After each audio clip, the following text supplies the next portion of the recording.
Ain't you sick of giving me your money? Oh, it's... Oh. I know he didn't do it, baby. Hold on a second. Whoa. Where you going? No, I'm about to go make these drop balls.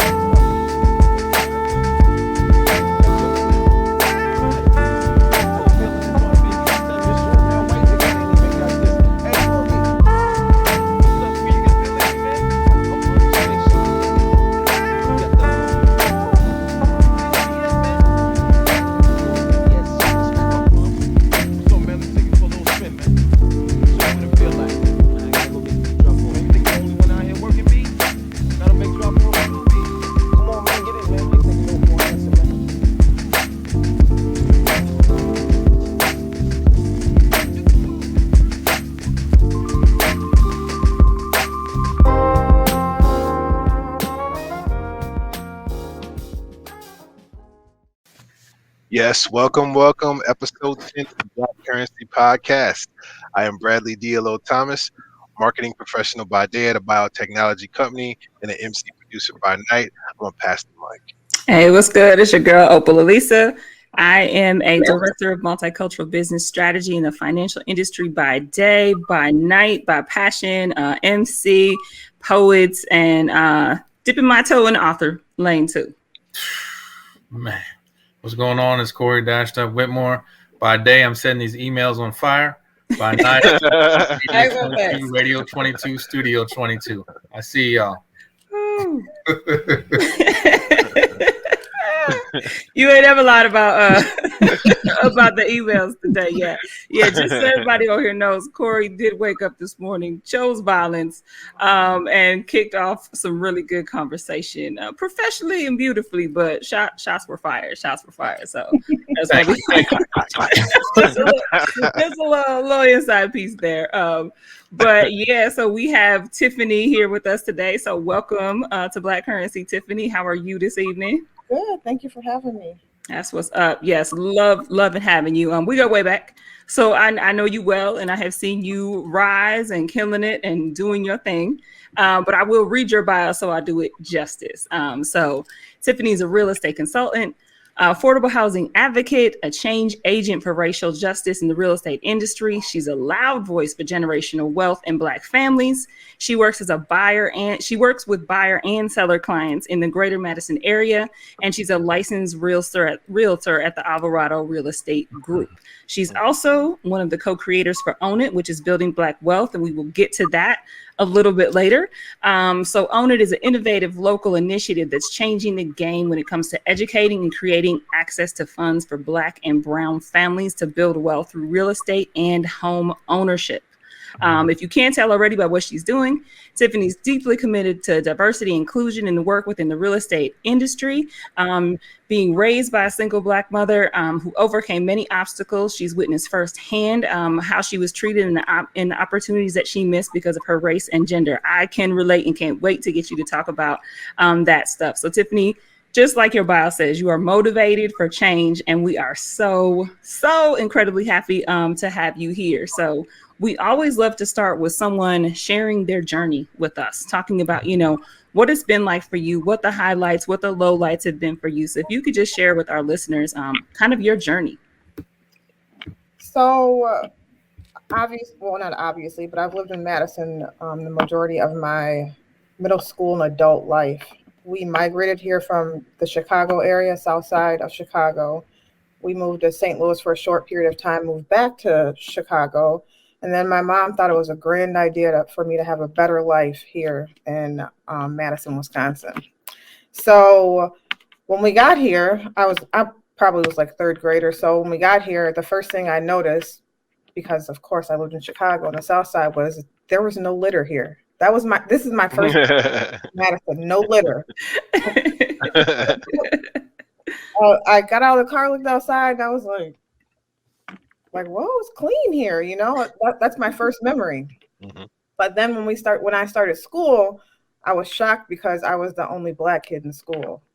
So I started at Glendale Elementary School. We moved on what it was called Simpson, then it's called Lakeside now. Mm-hmm. And then my mom thought it would be better if we moved even further out, which was in Middleton. And Say no more. Right? For that. It was a culture shock. Like, Mm-hmm. I was like the only Black kid in my class for the majority of grade school. Of course, there was probably like 7 or 8 other Black kids there, but we were all, scattered. Mhm. So Yep. I didn't feel at home. I felt like an outcast. Of course, when I got here, I was a product of my surroundings. So I didn't speak proper English. I didn't, I was made fun of because of the way I spoke. It was just a culture shock. So later on in life, I assimilated because, that was where I was at. What was I going to do? I can't say a positive thing that came out of that is I was always like 2 grades above the average person. So when we did move to Madison, I had already learned everything. Like I graduated a semester early because I had all my credits and I learned everything in Middleton. So that's a good thing for me. Mhm. But it was just crazy. So we had moved here from Chicago to Madison, from Madison to Middleton, from Middleton to the south side of Madison, where I was like, this is where I should have been. Like, why didn't you come here earlier? Like, this is where my people are, mom. Yeah. But so yeah, I finished up my last year at West High School, and which was more of a shock because then when I went to West High School, I didn't know anybody, So I'm going from like one place to another, not really knowing anybody. But I met a couple friends there, and later went on to Upper Iowa University to go to college there. I didn't go away to college because my senior year of high school, I had a baby. So my mom told me that you can leave the baby here and I'll raise the baby while you go away to school. And and I just felt so bad. Like after I had the baby, I was like, there's no way I can leave her and go. But she was completely like, go away, do your thing. And when you get back, she'll be here. Like that's the way my mom was. And I just felt like that wasn't her responsibility to do that.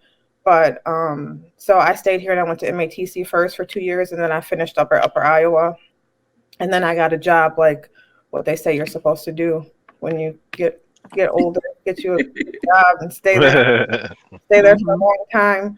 But during that time period, we weren't the average family because of, not of course, but because we were a very low income family. My mom was single. The dad that I grew up with was my sister's father, and he died when I was extremely young. And my mom worked 2 jobs my whole entire life. She had a middle school education. She was a seamstress for most of her life. And then when we moved here, she was a housekeeper. So she had a cleaning job during the day, cleaning apartment buildings. And at night, she would go to her second job, cleaning office buildings from 5 to 9. And she did this every day from Monday through Friday. So I would find my mom on Saturdays and Sundays. So it was up to me to get myself ready and go to school and to do whatever homework I need or anything of that nature. She never held me at a standard to do it. She just knew that I was going to do it. And that's what I did.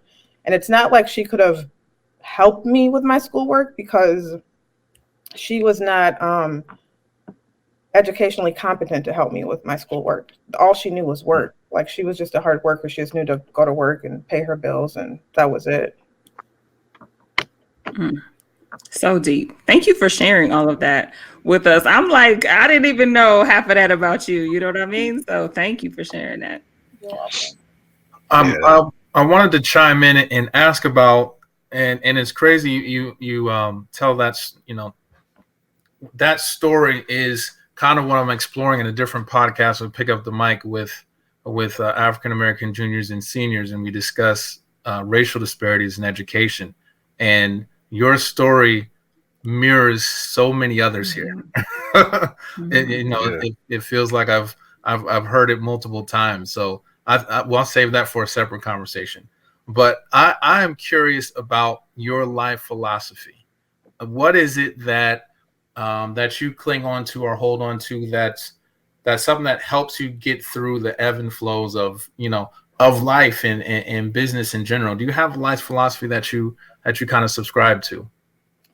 My life philosophy is whatever you're seeking, it's seeking you too.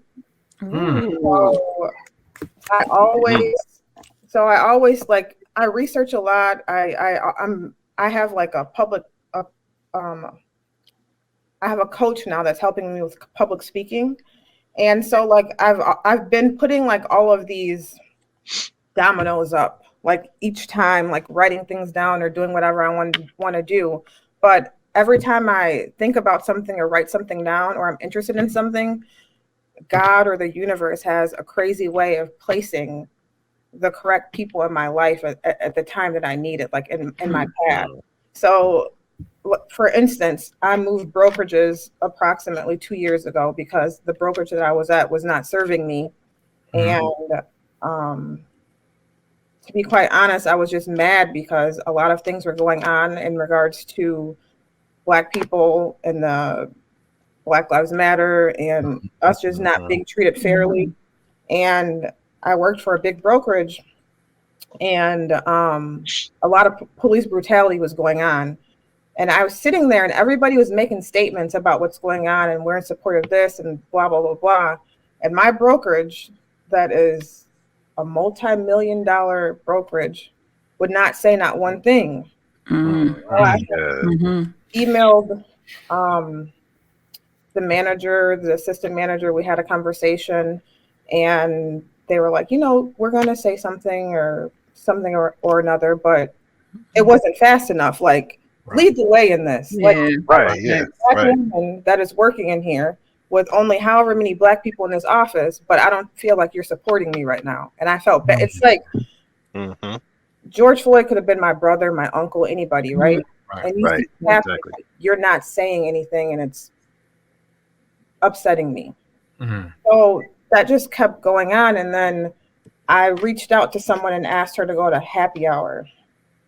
And that someone that I reached out to is the brokerage that I went to because they are an anti-racist brokerage. Love that. They have a big Black Lives neon sign and Black Lives Matter sign in the window. They do a lot of stuff in regards to minorities and helping and donating. And I didn't have to suppress my Blackness. Like, they understood, like, if I'm talking to you right now, like, I'm not angry, but I'm passionate. But somebody that doesn't look like me might think that I'm angry, and I'm just sick of it. So just to go back to what I was saying, just whatever you're seeking is seeking you too, and that happens more times than not. So that's been my motto, and I've gone through that, and I've gone by that, and it's been a long process to get me here. But that's my motto. That's what keeps me going, and it's been working for me. I love it. Thank you. Love it too. Yeah, I absolutely love it. By the way, I'm taking notes, so listeners, y'all know we tell y'all to do this. Like, the people that come on here always drop jewels and knowledge outside of the financial things that we get to talking about. So pay attention when you got somebody on here dropping jewels. So I actually grew up in Madison too. I graduated from Madison West, so I'm glad you a regent. Am I really though? No. I really did. I didn't know who you were until I read your article, and so I did some Facebook stalking on you, and I noticed that you were in a cool picture with this brother named Noel Barnes, and it looks like y'all had got a deal done. So from that point, I was like, "Yo, I can't believe like she's coming on the show. We get to talk to her because that's good people." So I kind of wanted to go into. I know you're a realtor, or you're a consultant. So okay, what's your day like? So my day is like, I go to the office every single day. So I go to the office after I drop my daughter off at school, and I work on my business in the morning from about 8 to 12 or 8 to 12:30, and I work in my business after that. So in my business, meaning that I'm outside. So either I'm meeting with people or showing people houses or anything of that nature. When I'm working on my business, I'm usually in the office consulting with either buyers or sellers about either buying homes or investment properties, or referring people to different lenders. Or lately, I would say this past year, I've been having a lot of people saying that we want to work with a Black lender. We want to work with a Black agent. We want to just have I've had one all Black transaction but my first one was last year. So we had I was on the buyer side. The lender was black, and the buyers were black, and it was just crazy. Like it was crazy. It doesn't happen here. I'm sure it happens other places, but it was crazy, amazing. So that's what I'm doing most of the day. So I get up and I hit the floor running. I work probably 7 days a week, to be honest, 7 days. I've had some pretty long days lately because we're in the spring market. So I'm usually working from like 8 to 8. And then after 8, my brain's probably still on. And I'm doing a lot of volunteer stuff too, with people who aren't actually, they want to buy a house, but they're not actually there yet. So they need some guidance on how to get there. And I found out in this lovely market, a lot of people are ashamed or embarrassed because their financial outlook doesn't look like the next person. But I say all the time, like, man, we've all been through some crazy stuff. Like, I had no 800 credit score. You know what I mean? Don't be ashamed. Like, let people show you, and so you can get to where you want to be. That's beautiful. I love that. Are y'all fans of Black Lady Sketch Show? When you said the all black deal, I was like, that's like that Black Lady Courtroom sketch where the judge is black, the lawyers are black, and the client's black.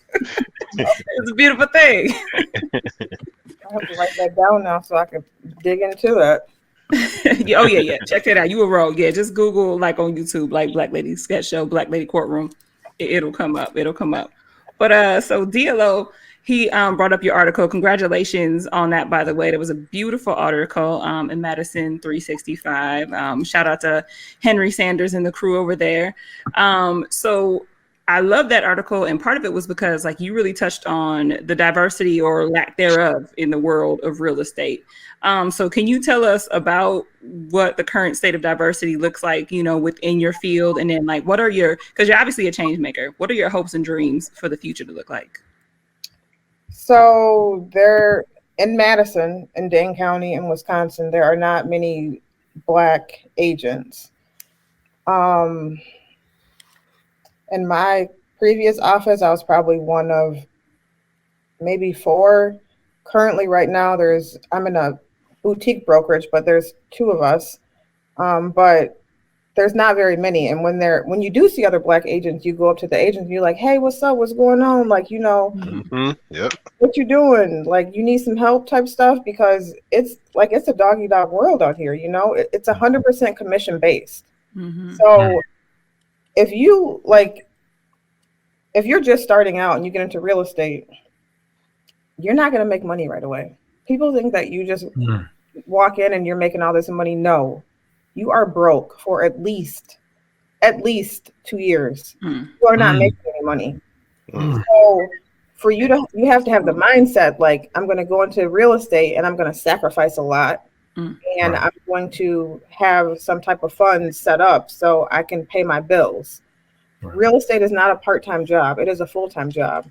I tell people all the time, like, would you hire a realtor you can do it part-time, but would you hire a realtor that's only available from 5 to 9 and a house pops up and you want to go see the house and they're not available and you lose the house? Like, that's something that happens. So like, you have to be in the game, but it's 100% commission based, and it's hard. Like, there aren't any leads. There's nobody handing you, like, saying, hey, let's co-list or anything of that nature. So I would say that if you are interested in real estate, just know that you're going to have to sacrifice a lot, and you're going to have to work very, very hard. Like, I've cried myself to sleep some nights because I'm 100% commission based, and all I have is my salary right here. Like, when I started real estate, like, I had a daughter that was playing club volleyball, and it was $1,500 a season. Yeah, that's expensive. And, like, I can't, like, am I supposed to say, no, you can't go play club volleyball because I made this decision to give you a better life to do this, but it's just not paying off right now, but hold on, wait on me. Right. You got to make things happen. So one of my goals is like, in the future, I say this, we have WRA, it's called Wisconsin Realtors Association. So there's a minority grant that they have that they help minorities with, like their first year of their dues or something of that nature. But I would say that if you are a Black or brown person, because it's harder for Black or brown people to dig into real estate, because number one, not everybody wants to work with a Black agent. Some people don't think we're competent. Some people are scared of us. Some people, everybody doesn't want to work with a Black agent, and that's okay. Like, it's your personal preference, and I'm not offended by that, because if you don't want to work with me, somebody else will. So that's completely fine with me. It's your own personal preference.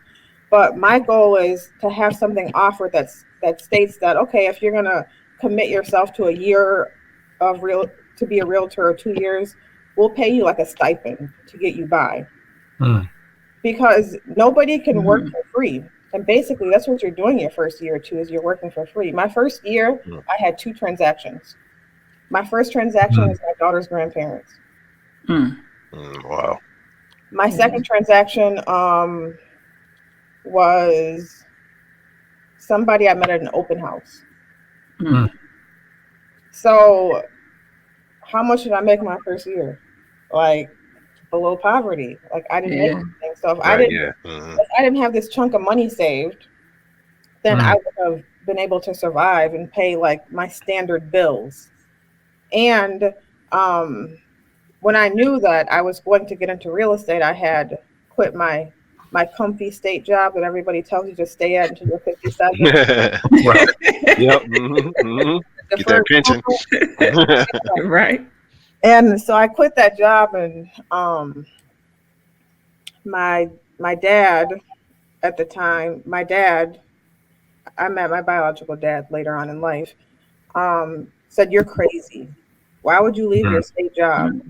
Like, these people are paying you this amount of money. You're leaving your health insurance, you're leaving your pension, you're leaving, like, just hold on. But something kept telling me, like, you'll eventually be okay. Even though I didn't know that I was going to be okay, but I was having like a midlife crisis. I felt in my head, like I was going through a divorce. My mom just died. I felt I didn't have any closure.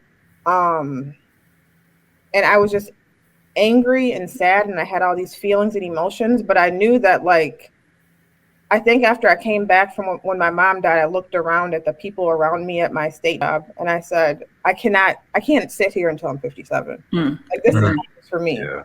I know, like, God is telling me, like, girl, just go and you'll be fine. And I just went. That's beautiful. Like that leap of faith piece, I hear something along those lines so much from like every single person that has done something great that I admire when I hear them talk. And then that commonality of someone you love and trust who loves you, who says you're crazy. Right. And you having to make that leap anyways, which is a lonely feeling. So I commend you for that, and can absolutely relate to that too. Right. And building off what you said about making that transition from the state job that you said, I can't be here till I'm 57. My question to you is, why real estate? What pulled you to that field in particular? What's the attraction? And with everything that you said, like, I go online and I see people say, "Oh, sold." So I was just assuming people was getting money.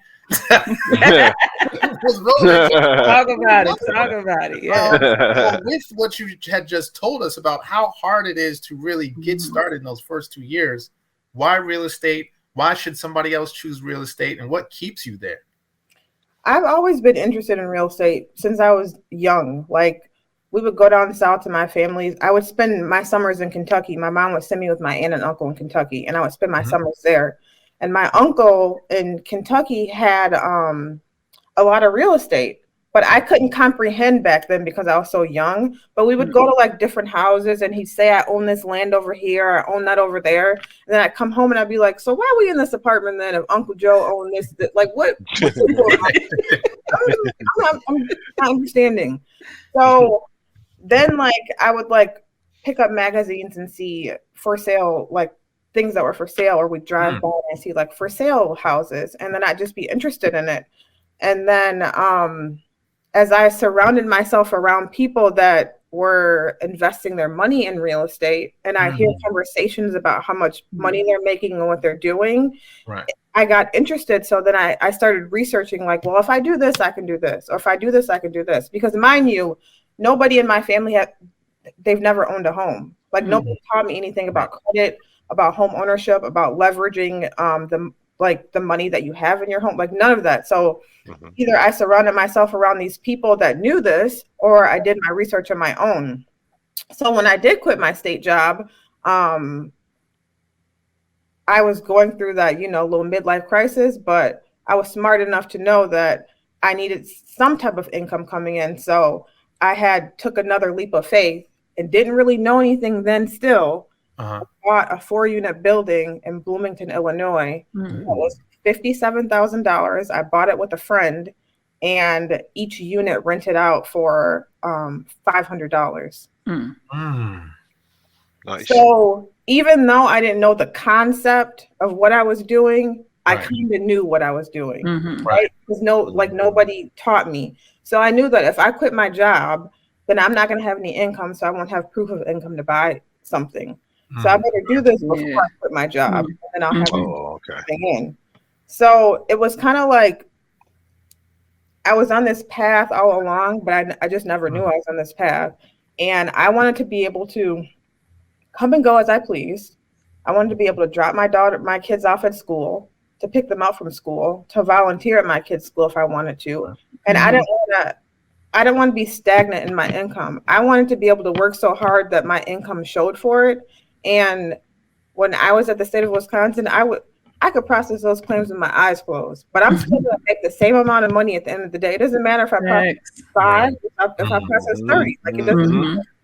But it matters if I produce 5 million in sales or 20 million in sales, because that's something that I'm doing. I have control over that. Right. I wanted to be able to have control over my income and then pave the way for my kids so that they wouldn't have to worry if something happened to me, or to leave them something, and then to leave my grandchildren something. I wanted generational wealth for everybody behind me. Like I wanted to break the generational curse, and not my kids being brought up on food stamps and medical assistance and low income housing and anything of that nature. Not saying that there's anything wrong with it, because I lived in low income housing. I've had food stamps. I'm saying that I don't want I wanted to pave the way so that my kids would have something different. So that's how the whole real estate started. But I think that I've always been on the path, but I just was so focused on what everybody told me that I should do, or what everybody around me was doing. Like I didn't have the proper circle to think outside of the box. Yeah, that's an amazing story. It's an amazing way to look at things and just kind of put things together the way that you did. One of the questions just coming to my mind. So did you use like a program, or was there like a method of how you kind of saved up your money before you decided to do the transition into real estate? Did you use any programs? Was there any advice that you got from anyone to just kind of stack that money up, because you already knew it's almost like you knew you were going to do real estate 2 years before you did it, right? The way that you're talking about it. So I'm just kind of curious about like how you did that. I think that I didn't use any type of program, but I just started probably in my late 20s, early 30s. I started saving more money than what I had. Like, before, when you're younger, like you get the new Air Max that come out. Yeah. And then I started saying, like, I'm paying $150 for those Air Max. I'll just, put it in the bank or whatever. Or my dad started saying stuff like, hey, do you have these type of insurance policies for the kids? Like, you need to purchase these because they're young, and you can get cash back and dividends if you purchase this. And then I started like writing things down on paper, like, okay, then if I could go to Outback and spend $50, I guess I could get this insurance policy. So I just started being a little bit more frugal, but not as frugal. Like I still bought everything I wanted to buy, but within my means. So I started living below my means. And it just started working out for me. And then when I started, this is another one, when I started, you know how you used to get those big tax refunds like back in the day? Yeah, yep. I just started putting the whole thing in the bank instead of tricking it off like I used to. Mm-hmm.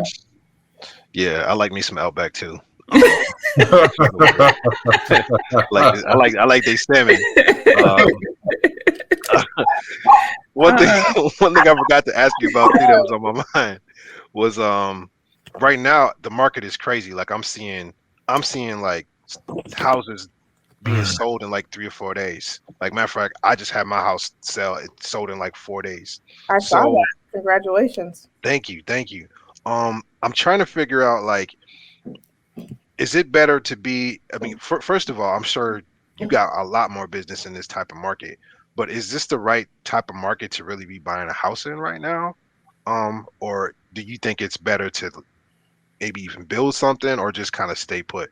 Like what's your advice from I would say it depends on what your needs are. Mm-hmm. So I know a lot of people say, hey, maybe we're going to wait. Let's wait and do this or do that. But if you wait, what are the interest rates going to be if you wait? Like, can you afford a house at 2% interest, 12%, 14%, 9%, or right now where they're a little bit above 4%? Like that sounds better than 9, 10, or 12. And then because supply and demand is so crazy right now, so right now there's not a lot of supply and a lot of demand. It's a seller's market. And yes, houses are going $10,000, $20,000, $30,000 over asking price. So if you think about it, are you going to stay in your house to get that money back? So if you're going to buy a house and move out in 2 years, like, is it really worth it for you to buy a house? But if you're going to buy a house and sit in it for 5, 7, 10 years, that's fine. But we're strong in Dane County. We're steady going up here. Like, I don't worry about Dane County and crashes, and I'm going to wait until there's 20 million foreclosures because there won't be. So I would say if you are in the position to buy right now, that you should buy. If there isn't enough inventory and you've written 12, 13, 14 offers on a house and you still haven't gotten a house and you really want a house, build a house or buy a spec home or buy a turnkey home, which means that a house that's already built and it's just going to be in the market, just going to hit the market. Like, who has these? Viridian has these turnkey homes. They're brand new, but you just can't go in and make your customized changes to them because they're already built. So I would say build. It's a set price. You're not going to pay $20,000, $30,000, $40,000 over asking price because it's just a listed price unless you're competing with somebody else. But a lot of the time you're not. So I'm an advocate of if you're in a position to buy right now, to buy, because these rent prices right now are insane. Like insane. Yes. Yeah. Yes, they're insane. Yes. But if you don't want the responsibility of a house, then you can keep renting. That's fine. But buy your income property though. Absolutely. That's a good tip. Like, how did you have any fear, right? Because like I think that when you're telling your story, I'm like, that's so bold, that's so courageous. Did you have any fear, especially when buying that fourplex, especially that it was in another state? You can't lay eyes on it every day. How did that feel for you? Yes, I had a lot of fear.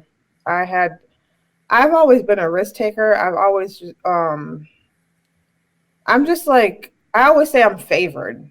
Like I say I'm favored because I just have the mindset that it's going to work out. And if it doesn't work out, I learn from it. And then I'm not going to do that again.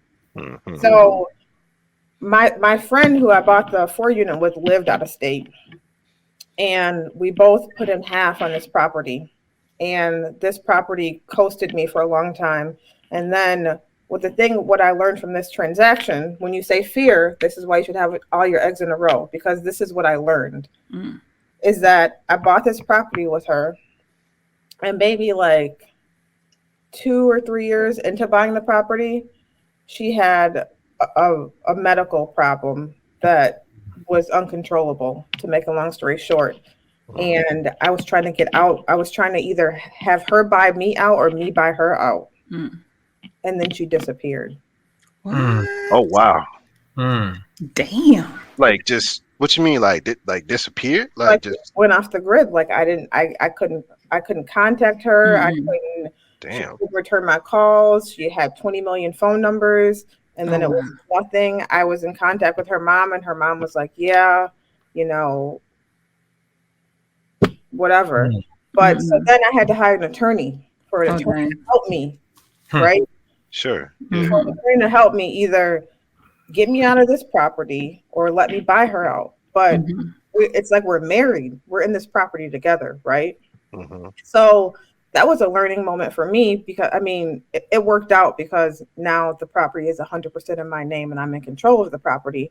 But that was a real stressful time for me because somebody that I had trust and I was in this partnership with was like not stable to make decisions on her behalf.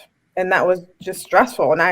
And like for a few months, I was kicking myself in the butt. Like, why didn't you just like what to do? So now people say like partnership and stuff in real estate. I'm like, no, I'm straight, not me.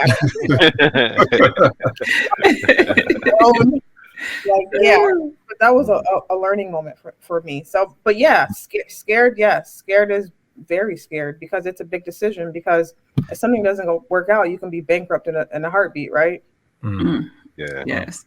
I love that though, because you're like, that feels like almost the worst thing that could happen when you go into partnership with someone and it's not a situation like you were betting on that, right? You were betting on that for your income and it still turned out favorable, right? So you were not lying when you said that you are favored and you have that positive attitude. So I love that has turned out good for you. I know one question I really wanted to ask you is, as you know, I work in corporate America. I'm a Black woman in corporate America. That comes with hella challenges because that institution was not built for me.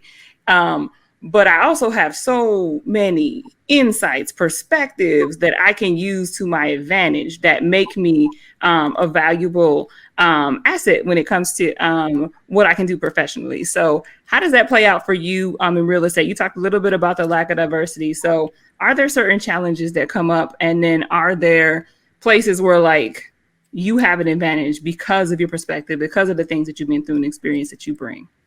There is what comes to mind to me is that there's a lot of challenges in regards to, I have clients and they'll talk about neighborhoods or schools. Like, is that a good school? Or what is the crime over here? Like, is it safe over here? Lord, yeah. And like 85% of the time I say, I'm from Chicago. This is like, well, we are in Boston. Nothing's going to happen to you type thing. But you get those type of questions. And it brings me back to like, why do I have to know and research about your culture and schools and things of that nature, but you are unsettled if you see more Black and brown people around you? Like, is that really fair? It's not fair, right? So sometimes you have to come up with different answers for different situations, or sometimes I'm just blatantly, I say, you gotta research that on your own. Here's the website to this, and this, and you can call the police station if you want to know this. And it's just like that. I mean, but another thing is that I'm real grateful for people that don't look like me that will ask me questions about things like, well, that person has a Black Lives Matter sign in their yard, and we heard this about Black Lives Matter. Can you tell me about this? And then we can converse and have a real conversation. And I can tell you what I feel, and facts, and point you in the right direction. And then I can give you an insight because you don't know what you don't know. And then when something bothers me, I feel confident enough to stand up and say, well, I'm a Black woman living in a white man's world right now, and I can tell you that this happened and this happened. So let's talk about it. Or I feel like that was disrespectful. Or I hear what you say, but I'm not exactly feeling it. Right. Yeah. Is it too early for word on the street? No. The word on the street is my favorite part. So whatever's popping around in that brain of yours, Corey, I say so and maybe you can answer this, but I know I want to say it wasn't necessarily word on the street. It was something that was online about black homes being appraised, meaning that black families within certain homes, when some people would go and appraise it, would be praised. It may be two identical homes, but if a black family lived there, it would be appraised at a lower dollar amount versus a white family. So, you know, we try to put these things out here, see what's true and what's not. But I wanted to put that one out there for you. I can say that has happened to people. And the real estate industry is very whitewashed. And my goal is to change the narrative and some of that and have it diversified. That would be my goal. That would be my dream. But that has happened. So how we kind of eliminate some of that is, this sounds crazy to even say. Do I gotta take the pictures down? Hang up pictures of somebody else. It ain't me. Like, depersonalize your house. Yep. So let's say you sell your house and you get an accepted offer in a house. So what happens is the bank will send out an appraiser to appraise the house to make sure it appraises out for the offer that you got. Right. So we say even before you put your house in the market, to depersonalize it. So all of the art on the wall stuff, we say to take it down so it looks more clean. But you know that what you're saying is true. It happened. It has happened, and it probably will continue to happen until people stand up and say something. We need black appraisers. Oh, that's a gem right there. Hashtag. I'm almost positive there are no black appraisers here in Madison. I have yet to meet a black inspector. I met my first woman inspector last year. I have not met a black inspector, appraiser. I have a couple black lenders on deck, but we need more people of color appraising, inspecting. I mean, thanks. That's the only way we're going to change stuff, right? True. True. How do you ever? Oh, I'm sorry. I'm just going to give you a little plug too. My dad is actually an appraiser. Is he? He's one of two in the state of Wisconsin. Is he in Madison? Yeah, he's in Madison, and he does he does residential, but he does like agricultural stuff. So like farmland and like bigger projects. But yeah, you're exactly right. Like he's the only him, and it was another guy out in Milwaukee. Oh, maybe he's in Wauwatosa now. I don't know. Wow. But yeah, that's real. Crazy. Isn't that crazy to think, right? But I can't wait till I meet your dad, man. I'm gonna be like, let's take a picture.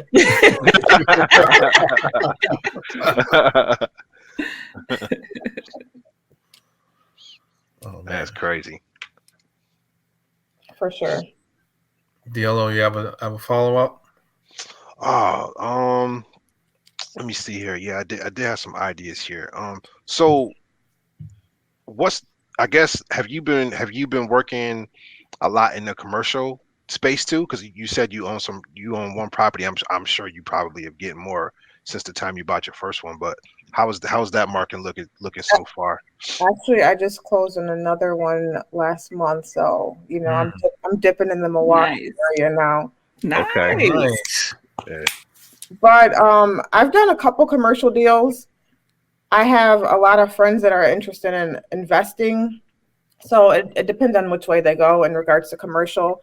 I'm mostly residential, but to dip into commercial, you have to make sure that makes sense, right? Because now everybody's working from home and everything of that nature. So you have to have something in that commercial space that's going to continuously generate income and whatever that business might be. Maybe, I don't know, maybe a barber shop or a nail shop. Or I don't even know, because clothing stores, we all order everything online now too. So, but you know, commercial is a tad bit different, takes a little bit longer, but it's just as profitable as residential. Cool. Nice. So We love to bring folks on here like you that are experts in their field, successful professionals. But the other key component we love is that they have some element of get back, right? And you've already talked about a lot of the ways, and the reason that you went into this too is so you could have some of that time to get back. So can you talk a little bit about the Building Black Wealth Initiative and how that works? If there's a way folks can get involved, and just kind of tell us what you're doing with that. Sure. So I'm the co-creator of Own It, Building Black Wealth. It's a pilot program partner with One City Schools. Clean Care is the CEO and founder of One City Schools. Yeah, shout out to him. Opening up his prep academy. So that's awesome. 9th and 11th grade, I think, right now. All the little kids wear uniforms. It is so cute. But so we've been noticing, or my group and I, we know that only 15% of Black households own their own homes in Madison. So that's a big disparity. And part of the reason is that, I mean, Black people don't make as much as the average white person here. I think that's nationwide. So we wanted to change the narrative, and changing the narrative is getting people into homes, because that's where generational wealth is, right? And I understand not everybody is meant to be a homeowner. That's just facts. Not everybody's meant to be a homeowner. I've had a couple clients that have sold their homes because they knew that the house stuff was too much for them. Like, it's like, where does the filter go, and what's wrong with the roof? Like, no, I need to get back over there and pay my rent and not deal with that type thing. So everybody's not meant to be a homeowner, but studies show that if you own a home, generationally, you'll have more money, and you can pass that down. So we were sitting around probably 2.5 years ago thinking about where we can donate money to for Black home ownership. Like, where can we donate money for Black home ownership that you can also get educated as well in regards to how to use your home to leverage other assets. And race-based funding is illegal because of the Fair Housing Act. So that's why we are partnered with One City Schools, because 85% of the school is minority. So it's a two-part program designed to address and work towards eliminating substantial barriers to wealth and home ownership for Black and brown people in the Madison area, or the staff and alumni of One City Schools, along with the parents. So the program offers like a two-part component. So the first component is the education part, and the second component is the home ownership part. So you go through 2 series of educational classes in regards to home ownership and education, and there's a historical context in regards to that as well on how we got here. So of course, we're in stolen land. Black people were not able to own homes for hundreds of years. You go off to the war and you come back and there's the GI Bill, but you can't use it because you're Black. You have racially restricted covenants, and you can't live here or here or here because you're Black, because you're Jewish, because you're Italian. It's just so many. It's been so many barriers for Black people to actually own, and that's why we are so far behind. I read something the other day that said that in order for Black people to catch up to the average white person, I think home ownership would have to triple every year for the next 20 years. Dang. Woo. Just like to think about that, right? Yeah. Triple every. Wow. Dang, right? That's exponential. Yeah. That's crazy. Like 3. That's so a lot. We're partnering with One City to create this program for the staff, the parents, the alumni of One City Schools. And after you're done with the education portion and the homeownership portion, you get a $15,000 grant, no strings attached, as forgivable at closing. Nice. Wow. And the only restriction is that you can't have been a homeowner within the past 3 years. So that means you'd be a first-time home buyer again. Right. Yeah. Okay. So we've awarded 7 people. Well, we've awarded them with the funds, but they have to find a house. If you don't find a house, you don't get the funds. Yeah. Account. And I just got an accepted offer for one of the participants in the program, so I'm super happy about that. So we also teach these parents and staff and alumni how you can leverage the money inside of your home. So let's say you move into this house. You can either move into a 1 unit or 2 unit. You move into this house, and then 5 years later, you're like, well, I have all this equity in there. I want to do something with it. And in the class that you take, the 2 classes or the 2 parts of the class you take, you're taught that, hey, you can pull some of that equity out of your house and buy you an income property or another house, or you can refinance and do something else with that. Or maybe you buy a duplex and you rent out the right side and you stay in the left side, and then use the money from the right side to pay your mortgage, and then your paycheck that you're getting every 2 weeks, you put half of it in the bank and you just keep on rolling.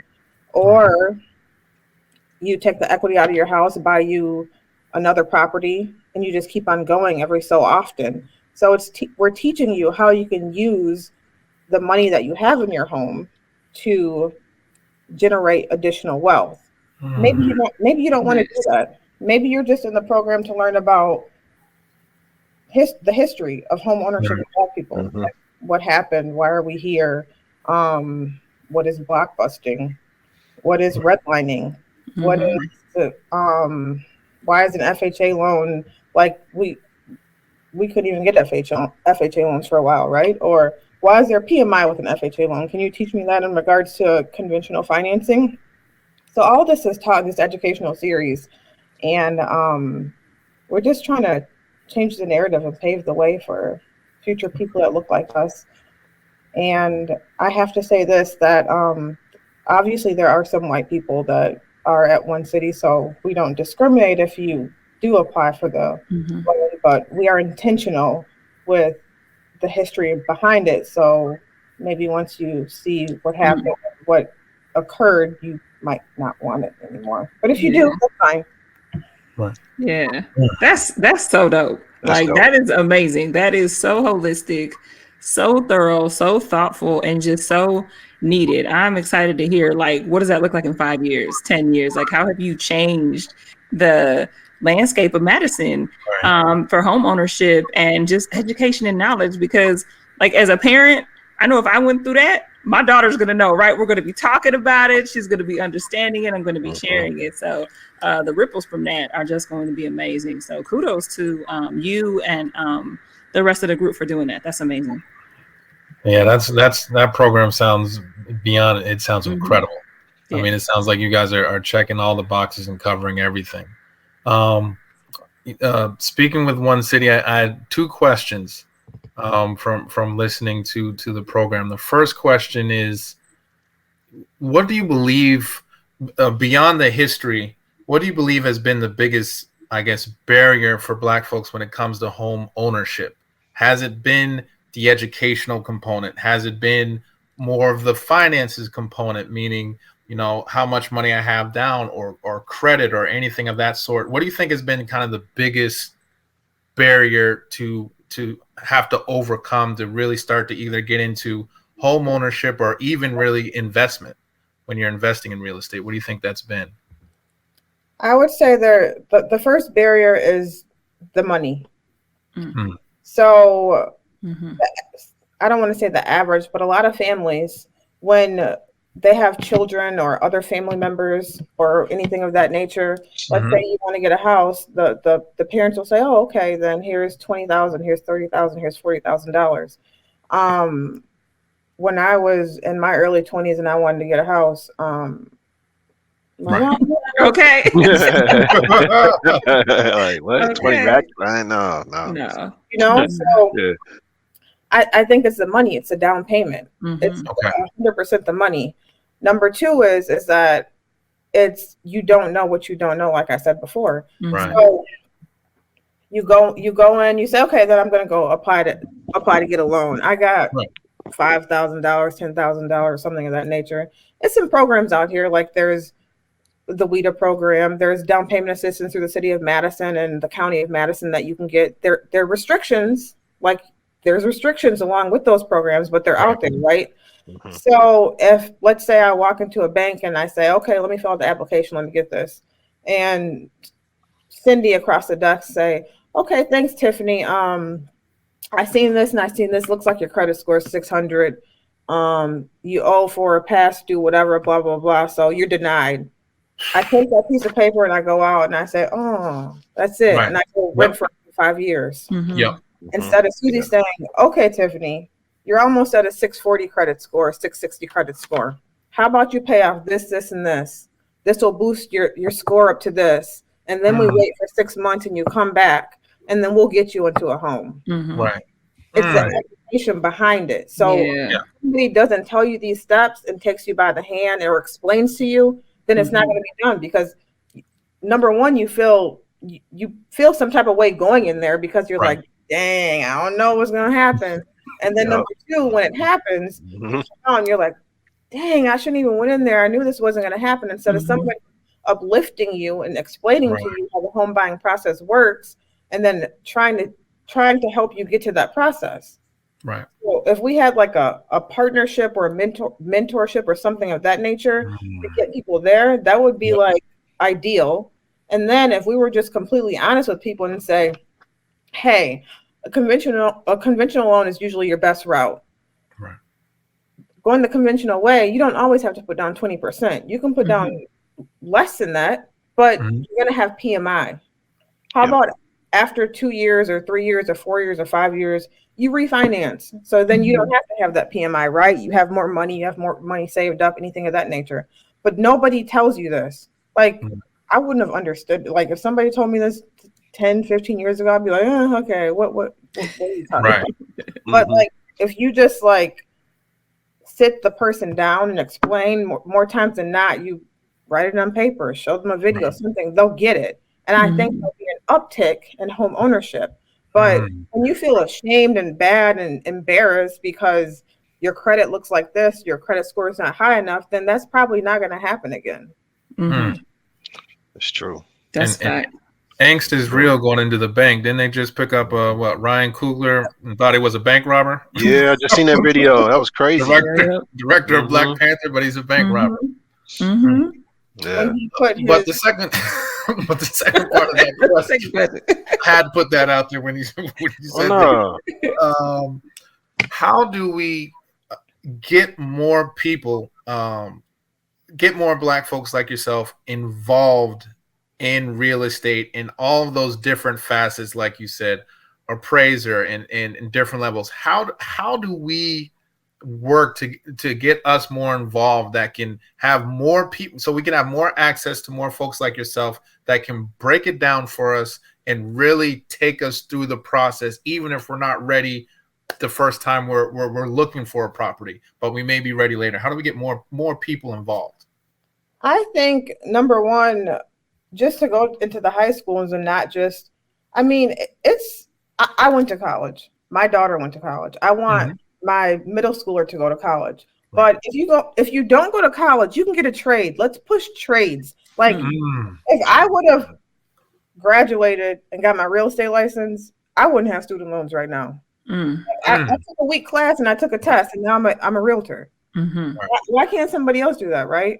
Right. So if we get more people, like, and then if you go in these high schools right now, these kids are like, I ain't going to school, I'm about to be a YouTube star. Like, no, how about you do this until you become a YouTube star, and you don't really have to go to college type thing. So I think we need to push non-traditional careers. Like, you don't always have to go to that 4-year institution and then go get your master's and then go get your doctorates. But if that's what you want to do, that's fine. But if you don't want to be in debt and you want to do something that will potentially make you a lot of money, let's push being agents. Let's have partnerships with banks and say, I mean, I like to see tellers that look brown and black. How about let's have a partnership with the bank and say, hey, let's take some high school students that can intern here. Maybe one day you might be a lender or something of that nature. Like, you don't need a college education to be a lender. My good friend has been in the banking business since she was 16 years old, and she's 40 now, and she's a lender, and she's never and she didn't graduate college. So, like, there's different routes, but you just have to be intentional and passionate. Like, we want diversity. We want other people to help us. And if you're not passionate about that, or it's just not going to happen. So I try to push people and give them different options and explain to them all the time, but I'm only one person. We need a village. Right. Yeah. True. Mm. I love that. Thank you. That's You gems. need a village. That's real. Yeah, gems right there. Because I'm like, especially when you talk about like that experience, that example you gave us, right? Of same credit score coming within, and it's just the way that someone gives you the information back, right? And that lack of empathy, that lack of wanting to take another step for you, that is often. That's how Black and brown folks are treated. We just don't get that benefit of the doubt. We don't get that person across. If they don't look like us, they're not rooting for us. And like, I think we forget like how much power, like at the end of the day, all these big decisions, like it's a person at the end of the day, right? It can be one person that can make or break it. So I love that you are one of those people who is helping to work for the better. And as you say, make this a village of folks that is doing that. So you don't feel so ashamed, because that theme comes up on our show all the time. And it's come up in our own lives, and we've shared and talked about that. But just how shame and thinking that it makes you back away and you shy away from that can keep you from so many opportunities to build wealth for yourself and children. So I love that you shared that example, because that's all too common. For sure. Absolutely. So are there any kind of real estate related books or just lifestyle books that you kind of into right now that keeps you motivated, keeps you on your toes, just helps you strive for more things right now? I just read The Color of Law the second time by Richard Rock. Have you guys read that? I've heard about it. I haven't read it, but I've heard of it. Yeah. If you don't got time to read it, at least listen to it on Audible. Like, whoo, child, it is. It's intense. So I just read that for the second time. The Whiteness of Wealth by Dorothy Brown, and Outwitting the Devil by Napoleon Hill. That's a great one. Yeah. That's a great one as well. And the Bible King James Version. Preach. Now I have read that. Let them know. Front to back, couple times, okay? Like God always comes on the show, by the way, too. Like, yeah, for sure. I always tell people, like, you don't have to be religious, but like there is something in there that you can resonate with, and you're like, oh, okay. Yeah. Always. Yeah, for sure. But yeah, you guys should definitely read The Color of Law. It's crazy. It's amazing. It's stuff that's happened in our backyard, Chicago, down south. A lot of our ancestors, I mean, all the way up until the mid 50s and 60s. I mean, it is intense. Yeah, I'll definitely check that out. Especially if somebody says like my second time reading it, because those books that I read over and over again, key for life.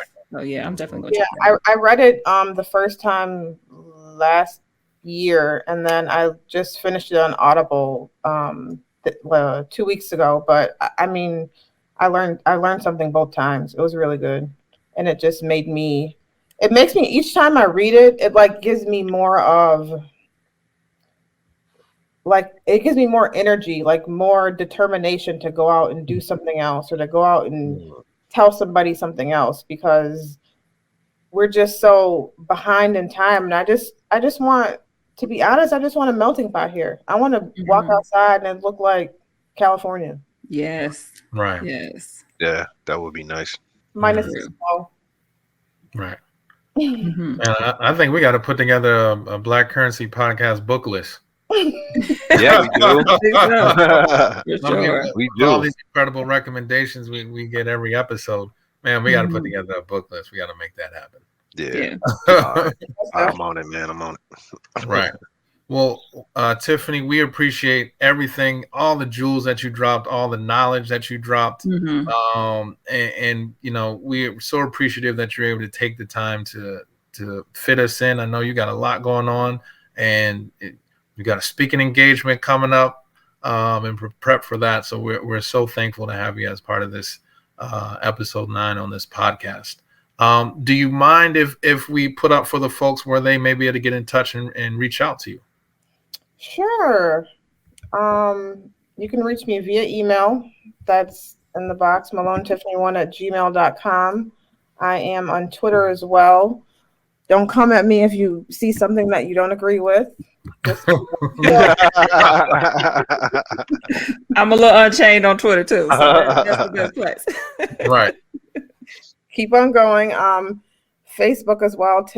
Tiffany at the Alvarado Group. That is my professional page there. If you have any real estate questions, comments, concerns, if you need to be referred to a black lender or a good lender, or if you have questions about Own It, building black wealth as well. Wonderful, wonderful. Cool. All right. Well, everyone that is tuned in, we appreciate everybody tuning in for another episode of Black Currency Podcast. You don't have to review this back. You already know. Even if you took notes, you still need to review it. So make sure to check us out. You can reach all the episodes through our Linktree/Black Currency Podcast. You can find us on IG at Black Currency Podcast, and you'll always be able to check out our videos on youtube.com/radio22.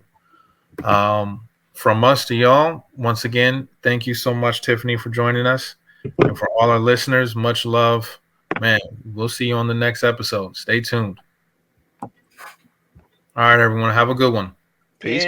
Peace. Ain't you sick of giving me your money? I know he didn't do it, baby. Whoa, where you going? No, I'm about to go make these drop balls.